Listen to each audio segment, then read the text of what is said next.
زید کسی کمپنی میں کام کرتا ہے کہ تو جہاں پر وہ مال لے کے جاتا ہے سیکورٹی والے جو ہیں کچھ رشوت وغیرہ مانگتے ہیں، تو کمپنی نے کہا ہے کہ تھوڑی بہت رشوت دے کے اپنا مال چھڑوا لیا کرو، تو اب یہ ان کی بات مانے یا نہ مانے۔ دیکھیں مسئلہ یہ ہے کہ اگر جو سیکورٹی والے ہیں وہ رشوت ناجائز مانگ رہے ہیں، سامان بالکل ٹھیک ہے، تمام ڈاکومنٹس تیار ہیں، تمام لیگل ورک جو درکار ہے وہ سب کمپلیٹ کر لیا گیا ہے، پھر بھی خواہ مخواہ پیسے مانگ رہے ہیں، جیسے کہ ہمارے ہندوستان پاکستان میں اکثر ایسا ہوتا ہے کہ رشوتیں بہت زیادہ چلتی ہیں، اور اس شخص کو یقین ہے یا کمپنی کو یقین ہے کہ رشوت نہیں دی تو مال آگے نہیں جانے دیا جائے گا، جھوٹے سچے کیس بنا دیے جائیں گے، دیر کر کے ہم کو نقصان پہنچایا جائے گا۔ تو ایسی صورت میں یاد رکھے کہ رشوت دینا تو جائز ہے، لیکن ان لوگوں کا لینا اب بھی حرام رہے گا۔ یہ ایک صورت۔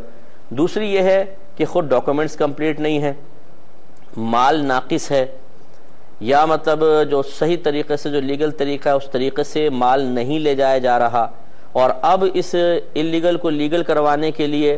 ناقص ڈاکومنٹس کو کمپلیٹ ظاہر کرنے کے لیے رشوت دے رہے ہیں، تو اب اس صورت میں دینے والا بھی گناہگار، لینے والا بھی گناہگار، اور ایسی صورت میں زید اپنی کمپنی کی اطاعت نہیں کر سکتا ہے، کرے گا تو یہ بھی شدید گناہگار ہوگا۔ یہ کوئی عذر نہیں ہے کہ جی میری نوکری چلی جائے گی کہ میں رشوت نہیں دوں گا۔ تو ناجائز کام کے لیے ایک ناجائز کام، پھر اس پہ رشوت دینے والا حرام کام، اس حرام کام میں اگر آپ تعاون کریں گے صرف نوکری بچانے کے لیے، تو اب نوکری بچا لیں یا آخرت بچا لیں، دو چیزیں ہیں۔